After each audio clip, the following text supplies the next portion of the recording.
होली की कहानी क्या है? अगर आप कहीं नहीं जाना चाहते तो इसे अवश्य पढ़ें, क्योंकि होली भारत का एक प्रसिद्ध पर्व है। सतयुग में माता दिति और ऋषि कश्यप के पुत्र हिरण्यकश्यप, जिन्हें हिरण्यकश्यपु भी कहा जाता है, और हिरण्याक्ष थे। हिरण्याक्ष एक दमनकारी असुर था। हिरण्याक्ष ने भूदेवी धरती को नष्ट करने हेतु उन्हें रसातल ले गया। तब भगवान विष्णु ने वराह अवतार लेकर भूदेवी की रक्षा की और आततायी असुर हिरण्याक्ष का वध किया। अपने छोटे भाई के वध से हिरण्यकश्यप बहुत ही क्रोधित हुआ और विष्णु द्रोही बन गया। उसे नारायण पूजा से क्रोध होने लगा। वह तपस्या करने लगा। भगवान ब्रह्मा जी से तप कर शक्तियाँ एवं वरदान प्राप्त किए और फिर इन शक्तियों से वो वैष्णव भक्तों का वध करने लगा। स्वयं को भगवान संबोधित करने लगा और स्वयं की पूजा लोगों पर थोपने लगा। परंतु जब पुत्र की बात आई तो हिरण्यकश्यप की सभी शक्तियाँ और वरदान धरे के धरे रह गए। वह परम विष्णु भक्त था। हिरण्यकश्यप ने अपने पुत्र प्रहलाद को प्रेम, लोभ, मोह, भय और सब प्रकार से समझाने का प्रयास किया कि विष्णु असुरों के शत्रु हैं। परंतु प्रहलाद की भक्ति दिन प्रतिदिन बढ़ती गई और अपने पुत्र को विष्णु भक्ति करते देख हिरण्यकश्यप सह नहीं पाया। उसका क्रोध सारी सीमाएं लांघ गया।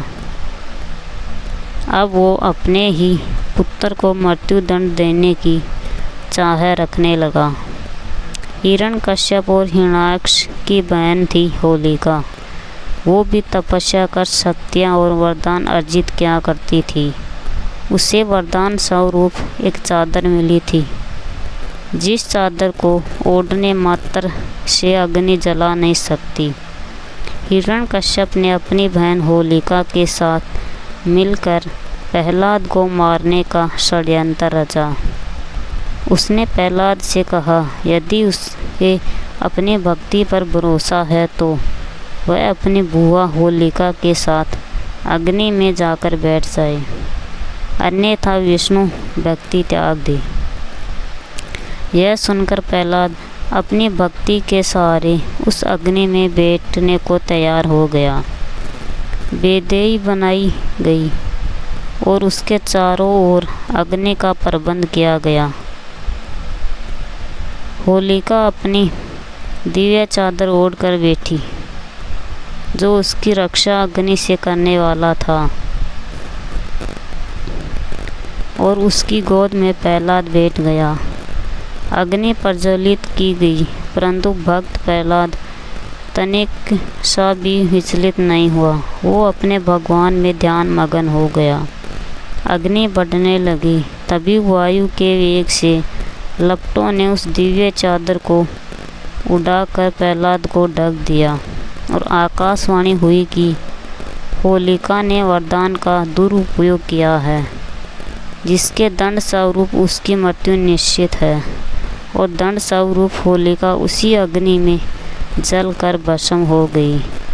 इधर उसका भाई हिरण्यकश्यप अपनी प्रिय बहन की मृत्यु से अत्यंत दुखी होकर विलाप करने लगा। अतः एक बार पुनः भक्त प्रहलाद की भक्ति विजयी हुई एवं अधर्म का नाश हुआ। प्रहलाद को सुरक्षित देख प्रजा में संतोष दिखा। प्रजा ने उत्सव मनाया। यह बुराई पर अच्छाई की विजय है, अधर्म पर धर्म की विजय और क्रोध पर प्रेम की विजय। प्रजा ने अपना आनंद अलग अलग रंगों उत्सव मना कर किया।